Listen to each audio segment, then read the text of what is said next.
ભાઈ એરું નીકળો અંદર વયા જાવ બધાય. હા ગમે ત્યાંથી એરું બેરું નીકળી કે જો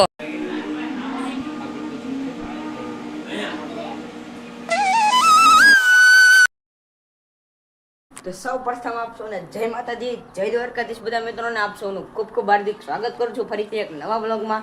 હવે મિત્રો કેટલા દિવસથી આપણો વ્લોગ નહોતો આવ્યો એ માટે સોરી, પણ કારણ કે હવે આપણી ચેનલમાં કંઈક ટેકનિકલ ઇસ્યુના લીધે વ્લોગ નહોતા આવતા, પણ હવેથી ડેલી વ્લોગ આવશે આપણા. અને હવે વાત કરીએ તો અત્યારે 10 વાગ્યા છે અને હવે મામા દેવે જવાનો પ્લાન બન્યો છે બધાનો. તો ચાલો જઈએ મામા દેવે. અને હા, નવા વર્ષના બધાને રામ રામ. જો ભાઈ ગાયને એટલે બધા ખંજોળતા હતા ને બધા અહીંયા ઊભી રહી ગઈ, બેસી ગઈ શાંતિથી. ચાલો હવે ચાવી લઈ લઈ. ચાવી લઈને સીધા ચાવી હવે મામા દેવે. ચાવી તો દેખાતી છે નહીં આમાં. ચાવી લીધી એલા? ઓય ચાવી લીધી?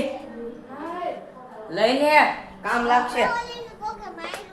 તો ભાઈ ચાવી આપણે લઈ લીધી છે અને બસ ગાડી પણ તૈયાર છે, આપણે પણ તૈયાર છે. ચાવી સીધા મામા દેવે. आज गाड़ी तेरा भाई चलाएगा. આ કેના જ ગાડી અલે જેનો તરાવું છે. તો ભાઈ આ ગિંગર પાલટે લઈને જવાનું છે. એટલે અવાજ કરો મને, બેહો જલ્દી.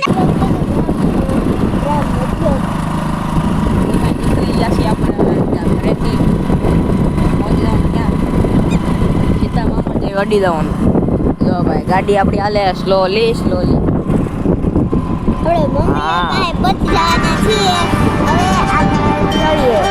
તો ભાઈ ગાડી તરકી થઈ ગઈ હતી એટલે લઈ આપણે પેટ્રોલ પંપે. તો જઈએ પેટ્રોલ પંપે. ગાડી થોડીક તરહી થઈ ગઈ છે. આવી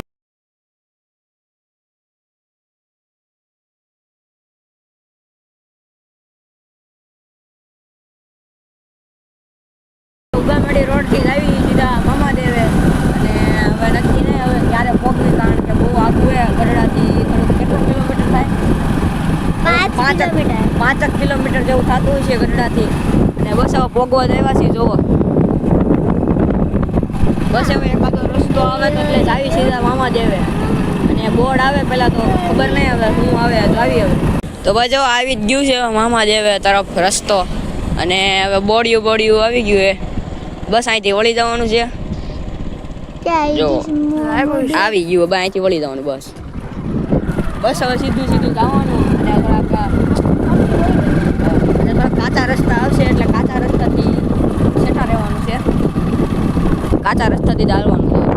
આવા માર્ગ, ખાડા કડિયાવાળા માર્ગ, એમાં પાછા 5-6 જણા અરે હોય એટલે વાળ બાળ બધું સેટ કરીને આવ્યો હતું ને અહીંયા બધા વાળ બાળી જગ્યા બધા વિખાઈ ગયા. કારણ કે પવન જ એટલો હતો ને અહીંયા. આમ જો હજી ખાડા ખડિયાવાળા રસ્તા હજી ગયા જ નથી. હજી તો ઘણું આગળ છે. એમ તો કેટલું આગળ છે? હજી તો ઘણું આગળ છે. 2 કિલોમીટર જેવું અંદર જવાનું અને 5 કિલોમીટર ગરડાથી અહીંયા થાય. બસ હવે જોવી આગળ કેવું જાય.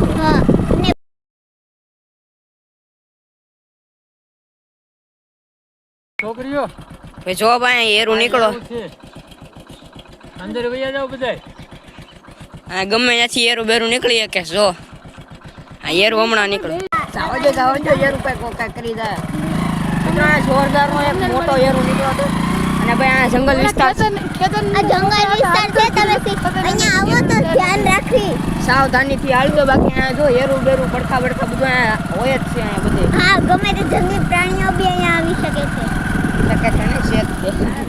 જો ભાઈ કાંટા કડિયા એવા છે ને કે જ્યાં હાલતા હોય ને માર્ગમાં એને પણ વાગી શકે છે.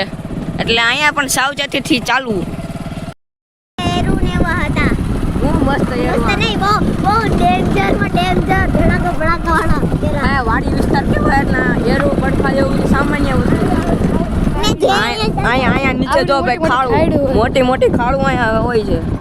ચેતવણી લઈ જે ચાલતા હોય છે. અહીંયા હાલો ને એટલે સાવચેતીથી હાલવી. કારણ કે 4 વ્હીલ તો અહીંયા હાલવા જેવી વસ્તુ જ નથી.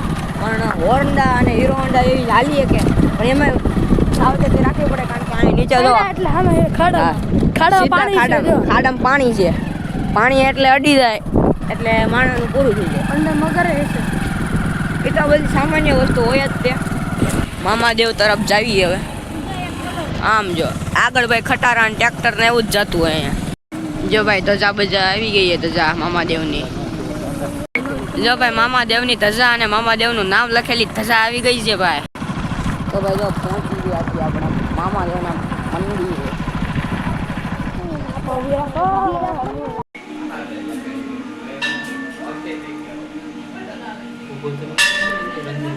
ના ના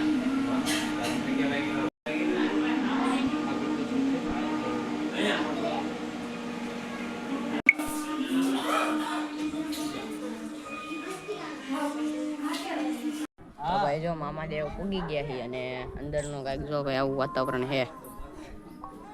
એકદમ શાંત વાતાવરણ છે અને ભાઈ સેલ્ફી હાલે છે. જો ભાઈ અહીંયા કંઈક સારું છે ભાઈ. જો જય મામાદેવ. જો ભાઈ મસ્ત બેહવાની વ્યવસ્થા કરી છે બાકડાની. અહીંયા તમે બેઠા બાકડા બસ થોડીક રાહ જોઈ હમણાં જઈએ ઘર બાજુ.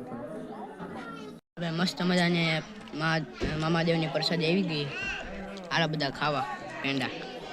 તો ભાઈ મસ્ત મામાદેવના દર્શન કરી અને મામાદેવની પેંડાની પ્રસાદી લઈને હવે જો સીધા ઘર બાજુ જઈ રહી છે. હજી જોવી કે હવે જો વચમાં રાધાવાવ આવે છે અને મેલડી માતાનું મંદિર આવે છે તો જાવી હવે ત્યાં પણ આટો મારતા આવશું કારણ કે રખડવા દીકરાથી રખડી લેવું હશે કા. અને જો ભાઈ આવા ખાડા ખડિયા રસ્તામાં પાછું ઘરે જવાનું થાય મજા આવશે. હાલો અહીંયા રહેજો બ્લોગમાં. પહોંચી ગયા છે ત્યારે રાતા હવે જોઈ શકો છો આવો કાંઈક નજારો છે. કુબેર દેવ અને નીચે નંદી મહારાજ. પાછળથી જવાનું છે ભાઈ. આ છે વાવ રાજા વાવ. ક્યારેક ઉગામેડી જતા હોય કે ઉગામેડીથી ગઢડા આવતા હોય વચમાં જ આવે છે મસ્ત જગ્યા છે. હા બેન જો નીચે ઉતરી ગયા. એ જોજો પાછા.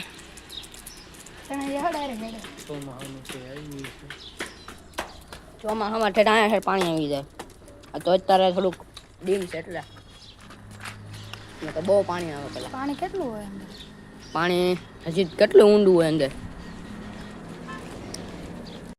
તો જો ભાઈ આવો મોટા મોટા પાણા અહીંયાથી એકદમ ફિટ થયેલી રાધા વાવ છે. આ પાણા કોઈથી ઉષાય ન થાય ને. ઉષા શું કોઈથી ઉપડે નહીં આ પાણા. એવા મજબૂત અને જાડા પાણા આવે. અહીંયા એક કૂવો જેવું છે ને સામે પાછળ એક કૂવા જેવું છે. હાલો દેખાડ.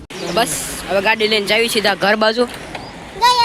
ઓ ભાઈ આ છે રાધા વાવ. રાધા વાવ કંઈક બહારથી આવી દેખાય અને ઉગામડી રોડથી આવતા હોય તો અહીંયા બહુ નજીક પડે તમારે આવી શકો અહીંયા દર્શન કરવા. જે ભાઈ ગાડી બાડી લઈને આવી ગયા આપણે ઘરે. અને